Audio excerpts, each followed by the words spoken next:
भनित मोर सब गुण रहित, विश्व विदित गुण एक।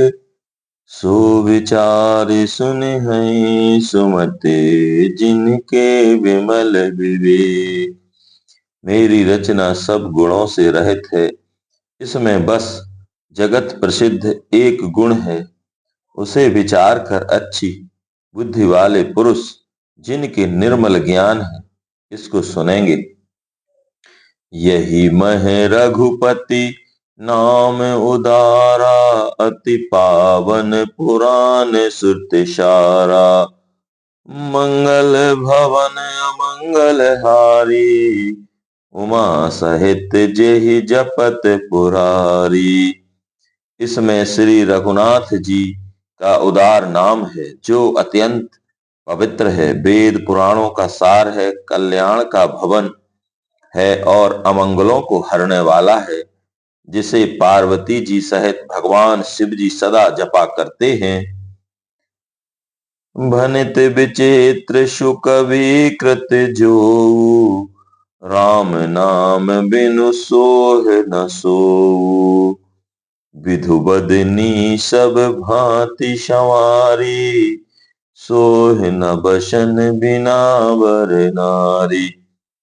जो अच्छे कवि के द्वारा रची हुई बड़ी अनूठी कविता है, वह भी राम नाम के बिना शोभा नहीं पाती। जैसे चंद्रमा के समान मुख वाली सुंदर स्त्री सब प्रकार से सुसज्जित होने पर भी वस्त्र के बिना शोभा नहीं देती।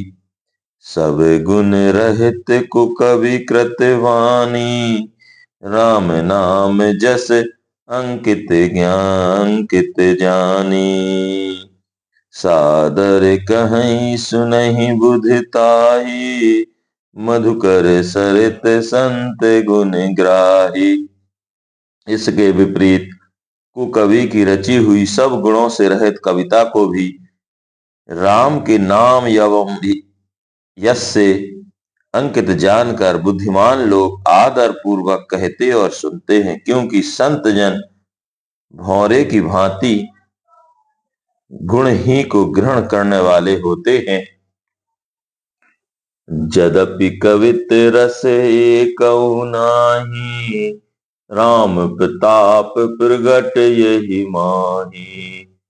सोई भरोस मोरे सब आमन आवा, कहीं न सुसंग बड़ापन पावा। यद्यपि मेरी इस रचना में कविता का एक भी रस नहीं है, तथापि इसमें श्री राम जी का प्रताप प्रकट है। मेरे मन में यही एक भरोसा है, भले संग से भला किसने बड़प्पन नहीं पाया। धूमौ तजई सहज करुआई, अगर प्रसंग सुगंध बसाई। वनित भदेश वस्तु भले वरनी, राम कथा जग मंगल करनी। धुआं भी अगर के संग से सुगंधित होकर अपने स्वाभाविक कड़वेपन को छोड़ देता है, मेरी कविता अवश्य भद्दी है, परंतु इसमें जगत का कल्याण करने वाली राम कथा रूपी उत्तम वस्तु का वर्णन किया गया है। इससे यह भी अच्छी ही समझी जाएगी। मंगल करनी कलिमल हरनी, तुलसी कथा रघुनाथ की। गति कोर कविता सरित की, ज्यों सरित पावन पाथ की। प्रभु सुजस संगति भनित भली हो, यही सुजन मन भावनी। भाव अंग भूति मसान की, सुमिरत सुहावनी पावनी। तुलसीदास जी कहते हैं कि श्री रघुनाथ जी की कथा कल्याण करने वाली और कलयुग के पापों को हरने वाली है। मेरी इस भद्दी कविता रूपी नदी की चाल पवित्र जल वाली नदी गंगा जी की चाल की भांति टेढ़ी है। प्रभु श्री रघुनाथ जी के सुंदर यश के संग से यह कविता सुंदर तथा सज्जनों के मन को भाने वाली हो जाएगी। शमशान की अपवित्र राख भी श्री महादेव जी के अंग के संग से सुहावनी लगती है और स्मरण करते ही पवित्र करने वाली होती है। प्रिय लागहि अति शबहि मम, भनित राम जैसे संग। दारु विचारु की करई को, वंदे मलय प्रसंग। श्री राम जी के यश के संग से मेरी कविता सभी को अत्यंत प्रिय लगेगी, जैसे मलय पर्वत के संग से काष्ठ मात्र चंदन बनकर वंदनीय हो जाता है। फिर क्या कोई काठ की तुच्छता का विचार करता है। श्याम सुरभि पय विशद अति, गुणद करहि शब पान। गिरा ग्राम्य सिय राम जस, गावहि सुनहि सुजान। श्यामा गौ काली होने पर भी उसका दूध उज्जवल और बहुत गुणकारी होता है, यही समझकर सब लोग उसे पीते हैं। इसी तरह गंवारू भाषा में होने पर भी श्री सीता राम जी के यश को बुद्धिमान लोग बड़े चाव से गाते और सुनते हैं। मणिमानिक मुकुता छवि जैसी, अह गिर गज सिर शोहे न तैसी। नृप किरीट तरुणी तनु पाए, लहई शकल शोभा भिकाई।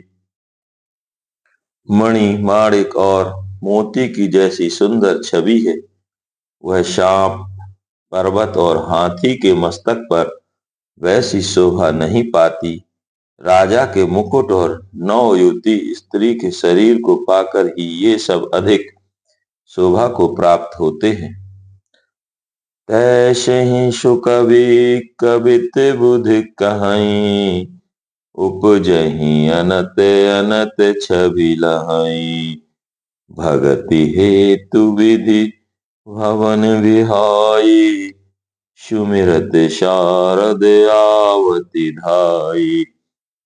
इसी तरह बुद्धिमान लोग कहते हैं कि सुकवि की कविता भी उत्पन्न और कहीं होती है और शोभा अन्यत्र कहीं पाती है। अर्थात कवि की वाणी से उत्पन्न हुई कविता वहां शोभा पाती है जहां उसका विचार प्रचार तथा उसमें कथित आदर्श का ग्रहण और अनुसरण होता है। कवि के स्मरण करते ही उसकी भक्ति के कारण सरस्वती जी ब्रह्मलोक को छोड़कर दौड़ी आती हैं।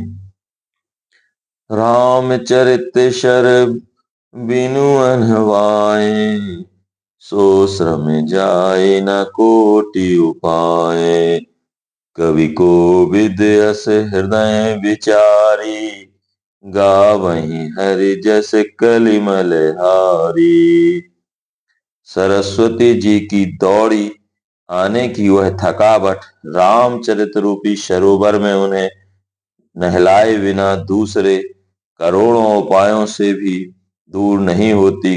कवि और पंडित अपने हृदय में ऐसा विचार कर कलयुग के पापों को हरने वाले श्री हरि के यश ही गान करते हैं। कीन है प्राकत जन गुण गाना, सिर धुन गिरा लगत पछिताना। हृदय सिंधुमति शीप समाना, स्वाति शारदा कहीं सुजाना। संसारी मनुष्यों का गुणगान करने से सरस्वती जी सिर धुनकर पछताने लगती हैं कि मैं क्यों इसके बुलाने पर आई। बुद्धिमान लोग हृदय को समुद्र, बुद्धि को शीप और सरस्वती को स्वाति नक्षत्र के समान कहते हैं। जो बरसई बरवारी विचारो, हों कवित मुकुता मणि चारो। इसमें यदि श्रेष्ठ विचार रूपी जल बरसता है तो मुक्तामणि के समान सुंदर कविता होती है। जुगोति वेद पुनि पोहि रामचरित वरताग, पहिरहि सज्जन विमल और शोभाति अनुराग। उन कविता रूपी मुक्ता मणियों को युक्ति से वेद कर फिर रामचरित्र रूपी सुंदर तागे में पिरोकर सज्जन लोग अपने निर्मल हृदय में धारण करते हैं, जिससे अत्यंत अनुराग रूपी शोभा होती है। वे आत्यांतिक प्रेम को प्राप्त होते हैं। जय जय श्री राम।